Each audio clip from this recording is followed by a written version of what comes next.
বাংলাদেশের ১.৫ বছরের শাসনামলে ভারত বিদ্বেষী এহেন কোনো কর্মকাণ্ড নেই যেটা ডক্টর ইউনূস করেননি। ভারতের সঙ্গে রীতিমতো যুদ্ধ বাঁধানোর আয়োজন করেছিলেন। ভারতের সেভেন সিস্টার্স নিয়ে চিকেন নেক নিয়ে বাজে মন্তব্য করেছেন বহু দেশে গিয়ে, কখনো সভা সেমিনারে, কখনো গণমাধ্যমের সামনে। বাংলাদেশে ভারত বিরোধী রাজনীতি প্রতিষ্ঠিত করেছেন। তার যে সঙ্গী সাথী যে বাহিনী, সেই বাহিনী দিয়ে বলিয়েছেন ভারতের সেভেন সিস্টার্স আলাদা করে ফেলব। ভারতীয় বিচ্ছিন্নতাবাদীদের এদেশে আশ্রয় দিয়ে ভারতকে ধ্বংস করে ফেলব, এরকম বক্তব্য আমরা দেখেছি। তার শাসন আমলেই ভারতের দূতাবাসের ইট খসিয়ে নিতে গিয়েছে ইউরেনিয়াম নেতা ঢাকা বিশ্ববিদ্যালয়ের। তার শাসন আমলেই আমরা দেখেছি চট্টগ্রামে ভারতীয় দূতাবাসে হামলা করা হয়েছে। সেই প্রচণ্ড ভারত বিরোধী ডক্টর ইউনূস, যিনি ভারত বিরোধিতা একেবারে শিল্পে পরিণত করেছিলেন, তার যে গ্রামীণ ফাউন্ডেশন, সেই গ্রামীণ ফাউন্ডেশন ভারতে নতুন কার্যক্রম, নতুন দুটি প্রজেক্ট শুরু করেছে। যে গ্রামীণ ফাউন্ডেশনের ভারতীয় অংশের তিনি প্রতিষ্ঠাতা সদস্য এবং এমিরেটস সদস্য সহ বেশ গুরুত্বপূর্ণ পদে রয়েছেন। এবং এই গ্রামীণ ফাউন্ডেশন তারই কি বলবো যে ব্র্যান্ড চাইল্ড। মূলত গ্রামীণ ফাউন্ডেশন তৈরি হয় আমেরিকায় তৈরি হওয়া এই ফাউন্ডেশন 1997 সালে ভারতে কার্যক্রম শুরু করে এবং সেটা প্রফেসর ইউনূসের বরাত দিয়েই শুরু করা হয়। এখানে টেকনিক্যাল কারণে অনেকে বলতে পারেন যে ভারতের গ্রামীণ ফাউন্ডেশনের মালিকানা কি ডক্টর ইউনূসের রয়েছে। এই প্রশ্ন তুলে হয়তো অনেকেই নিজেকে হাস্যকর প্রমাণের চেষ্টা করবেন। তবে সেই হাস্যকর প্রমাণের চেষ্টা কারা করবেন তাদের কথাকে পাত্তা না দিয়ে চলুন প্রফেসর ইউনূসের গ্রামীণ ভারতে নতুন কি কার্যক্রম শুরু করছে, যে ডক্টর ইউনূস বাংলাদেশে ভারত বিরোধিতার জনকে পরিণত হয়েছিলেন, সেগুলো একটু বুঝে ওঠার চেষ্টা করি। থাকবেন পলিটিক্স টিভির নিয়মিত আয়োজনে।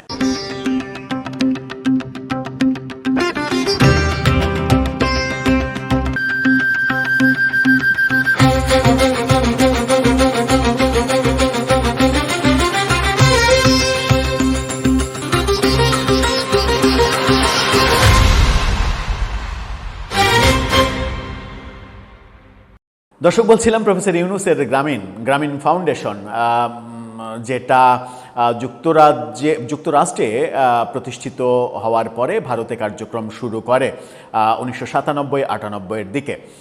এই খবরটা নিশ্চিত করছে consultancy.in। এই ছবিটা দেখে নিন। সেখানে বলা হচ্ছে যে এখানে যদি আমরা বাংলায় করি তাহলে অ্যাক্সেঞ্চার এবং গ্রামীণ ফাউন্ডেশন ইন্ডিয়া আর্থিক অন্তর্ভুক্তির জন্য দুটি অ্যাপ্লিকেশন চালু করেছে। মূলত ডিজিটাল দুটো অ্যাপ্লিকেশন চালু করেছে। এই দুটো অ্যাপ্লিকেশনের মাধ্যমে একটা অ্যাপ্লিকেশনের ডাটাবেজের কাজ হবে, গ্রামীণ জনগোষ্ঠীর ডাটাবেজের কাজ হবে। আরেকটা অ্যাপ্লিকেশন ওই অঞ্চলের অবহেলিত গ্রামীণ নারীদের দোভাষীর কাজ করবে। বিভিন্ন ভাষায় কথা বললেও সেই অ্যাপ্লিকেশনটা দোভাষীর কাজ করবে। এরকম দুটো অ্যাপ্লিকেশন চালু হয়েছে।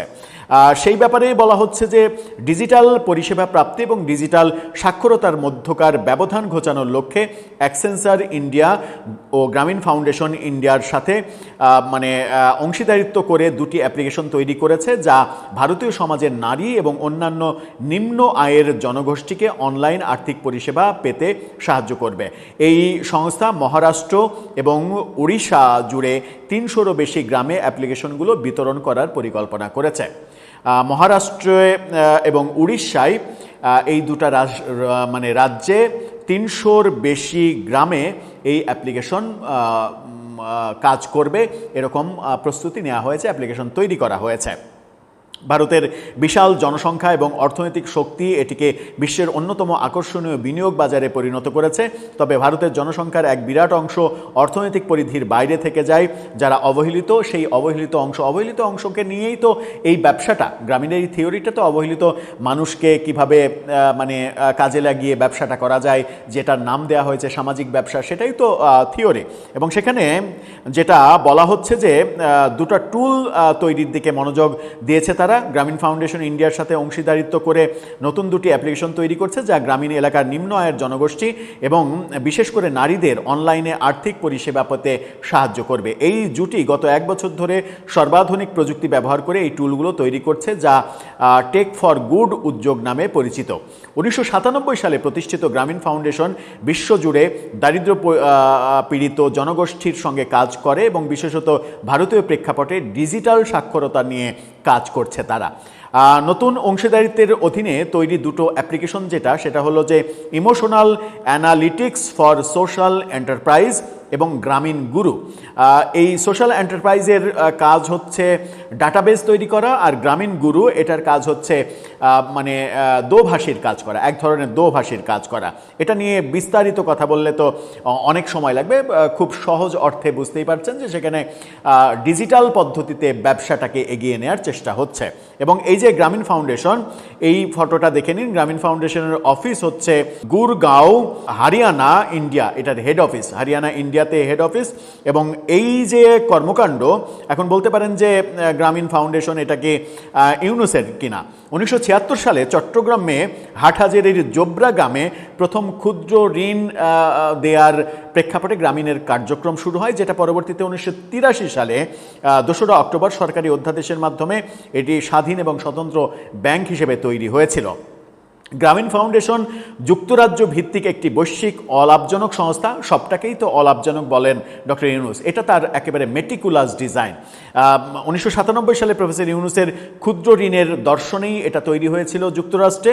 প্রফেসর ইউনুস এর প্রতিষ্ঠাতা, বোর্ড সদস্য এবং পরিচালক এমিরিটাস। প্রতিষ্ঠাতা বোর্ডের সদস্য তিনি, এবং পরিচালক এমিরিটাস। এই দুটো পদ তিনি গ্রামীণ ফাউন্ডেশনের হোল্ড করছেন। যুক্তরাষ্ট্রে প্রতিষ্ঠিত এই গ্রামীণ ফাউন্ডেশন পরবর্তীতে ভারতে কাজ শুরু করে এবং ভারতের যে অংশ সেখানেও তিনি এই পদেই অধিষ্ঠিত। সুতরাং এটাকে আপনি কোনোভাবেই বাইপাস করার চেষ্টা করতে পারবেন না যে এর সঙ্গে কি ডক্টর ইউনুসের মালিকানা আছে কিনা। বাংলাদেশে গ্রামীণ কেন্দ্রিক যত প্রতিষ্ঠান আছে, একটারও খাতা কলমে লিখিততে প্রফেসর ইউনুসের মালিকানা নেই, কিন্তু আমরা জানি সবগুলোই তার প্রতিষ্ঠান।